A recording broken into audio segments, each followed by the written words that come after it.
Everyone needs compassion. This is now my second episode, and I want to go ahead and share a little bit more about my story. But first, if you're new to this video, if you haven't heard, um, this segment or this playlist is titled Everyone Needs Compassion. What is the meaning of compassion? The meaning of compassion is to recognize the suffering of others and then take action and to help. That is what my sister did for me when I was homeless. Um, Back in late 2017, or should I say, yeah, around September of 2017, um, I had found myself sitting at a park bench in Chinatown and once again facing homelessness again. Um, I had been struggling with alcohol addiction. I had been struggling with paying my rent. I've been struggling with so many things, and I was going through so much mentally that honestly, I'm surprised that I'm alive today. But that day, I was going through so much, and there were a lot of thoughts that were running through my mind. Whether I should live, whether I should go on, whether it's worth my life is worth anything. And I decided to just pack up on a Sunday morning and go stay with family. Family was the most important thing, um, and it was hard for me to go ahead and combat that because I actually felt like I was abandoned by my family, but I truly wasn't abandoned by my family. My family, if anything, they did the most important thing that they could do for me, which was continue presenting me in prayer. They never ceased to stop presenting me in prayer. It was every day they were praying for me. My mom was praying for me. My mom was praying for me. My sisters were praying for me. Every one of my family members were praying for me and my well-being. And they knew that God had a purpose in my life. They didn't know the state of mind I was in. They didn't know my condition. They didn't know how bad I was. They didn't know how severe my alcoholism was.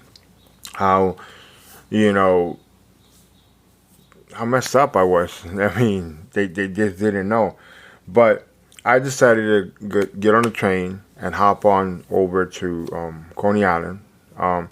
And even in the train commute, I was combating that whole entire combating that whole entire idea whether or not I should go back home, whether or not I should go visit my family. What am I doing? And I knew it was Sunday, and I knew that where they were going to be in the church. So I decided, you know what, I'm just going to go straight to the church. Even on the train ride, like I said, I was combating this feeling. I just didn't want to go to church. I didn't want to. I felt ashamed, I'll be honest. I felt downright ashamed. I felt like I wasn't wanted, like that wasn't the place for me.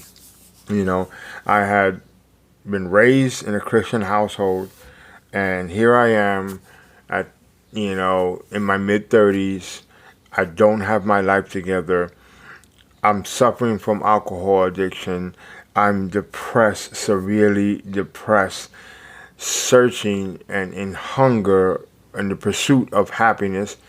And I'm contemplating whether or not my life is worth living. These are these are the things that are running through my mind. And I bring this to your attention. I'm telling you this because not everyone that's on the streets, not everyone that is suffering from alcohol addiction, not everyone that's homeless chooses to be homeless. It takes events compound on top of each other for them to get to that state of mind. It takes a lot for them to get to that condition. No one chooses to just live on the streets and not be at home. Listen, right now I'm living with my wife, and I thank God for the beautiful wife that He blessed me with. But I'm living right now in the comfort of my own home, and it's nice. It's comfortable here. We have AC. We have a rug. I mean, today's temperature is supposed to be 90 degrees, and I'm here, and I thank God for all this. But you know, I I don't know where my life is gonna be tomorrow. But I'm telling you right now, the last thing that would be on my mind was deciding to just live on the streets, deciding to just be homeless.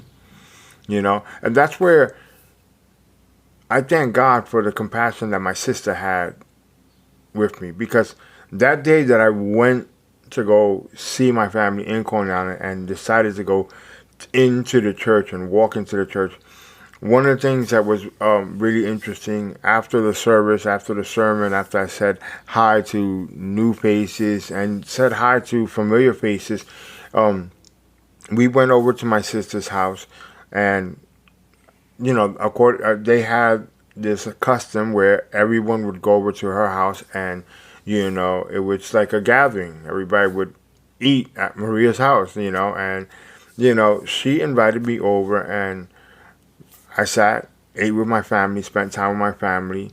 I felt a little bit out of place, and still it was hard for me to mentally, understand where I was at, and allow myself to feel accepted and allow myself to feel loved again. But, you know, thank God that I was able to get over that. Thank God I was able to pass through. Now, I'm not going in depth into all this, because I'm trying to keep this into a 10-minute episode. But my point being is that, I thank God for what happened that day. My sister and my brother-in-law decided to open their doors to me and give me an opportunity to go ahead and stay with them.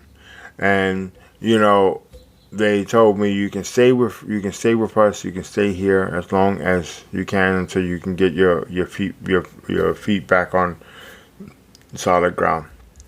They didn't require for me to go to church. There was no requirement for me to go ahead and help pay with the bills and help pay for this. Their sole purpose was my state of mind, my mental condition, and my safety. They wanted to make sure that I was okay. They had compassion upon me. They seen my suffering. They seen the condition I was in, and they wanted to go ahead and do the best that they can to go ahead and help me. Now, they did two things. They kept a watchful eye over me and kept me close to them, but they also continually presented me in prayer, continually presented me, into the Lord's presence, and asked the Lord to go ahead and touch my heart. Now, it took time. Nothing changes overnight. I had to drastically cut off everything, particularly cut off everybody, and get into the right state of mind. I had to sever ties from people that I had considered friends, people that were there for me when I was struggling with alcohol. My drinking buddies, particularly, I had to stop hanging out with drinking buddies. I had to stop hanging out with people that would cause me to want to go ahead and drink, or not cause me, but would influence me to go ahead and have another drink. See, I had gotten to this point in my life where I had, every single time I had a problem, every single time I was stressed out, every single time I was facing something difficult, or I just wanted to have a good time, I chose to be best friends with alcohol.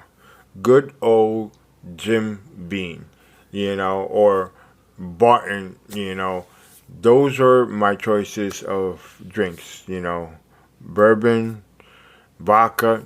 I was a hard liquor type of person, and I really could hold my liquor.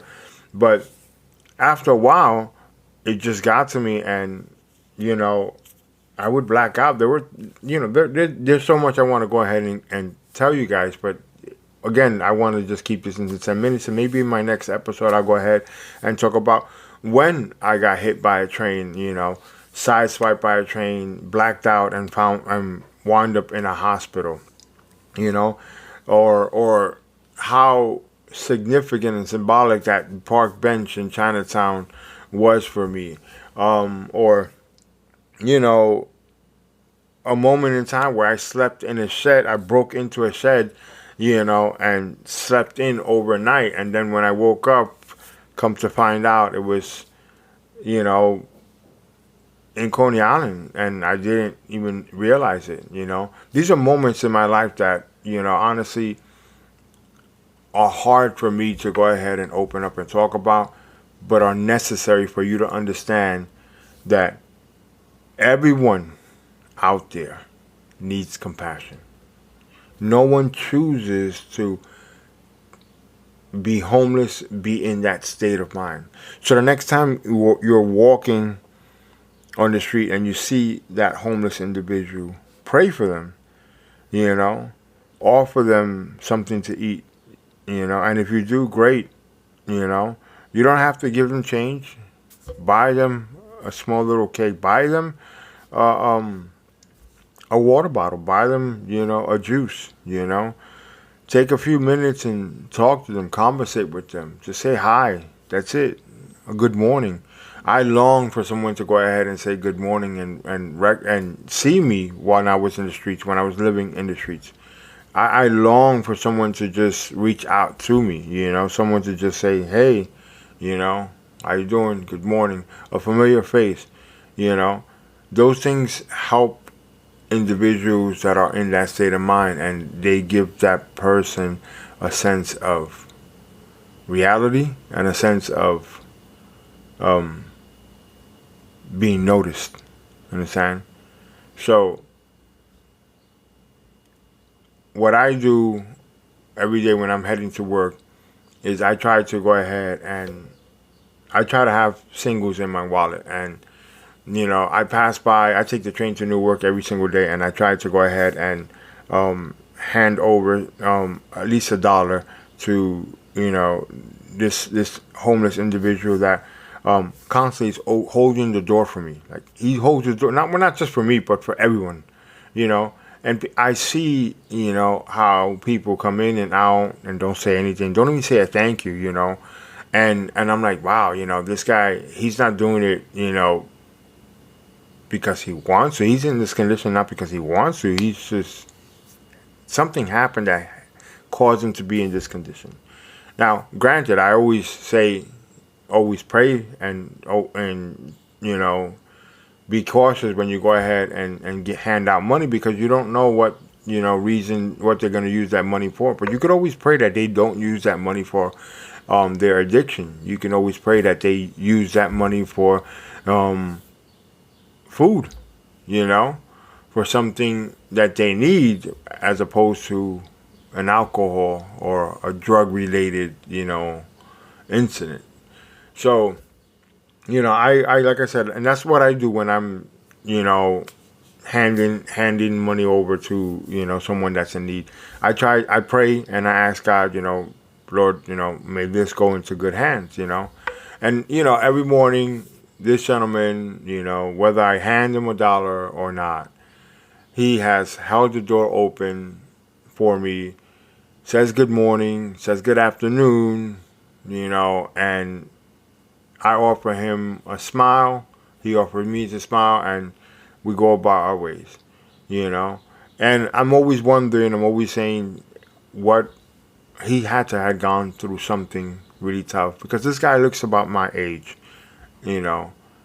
but like I said, I understand that he's gone through something because I went through it, and I pray that he doesn't go through it anymore. Anyways, we're at 14 minutes, and I wanted to keep this 10 minutes. Unfortunately, I failed, which means that you guys get to hear my voice a little bit more. I hope you guys enjoyed this podcast. I hope you guys enjoyed this segment. If you like this, please don't forget to go ahead and give it a thumbs up. Don't forget to go ahead and subscribe to this channel where I produce art. Now going ahead and actually producing podcasts and offering tips and little things about my life. I'm a average Joe. I'm a little handy in just about everything from book publishing to art, creative art, digital art, and now I'm getting into podcasts and video creating. Anyways, God bless you guys. I hope you guys have a wonderful day. Enjoy your day. Enjoy every moment of your life. And remember to have compassion over someone. God bless.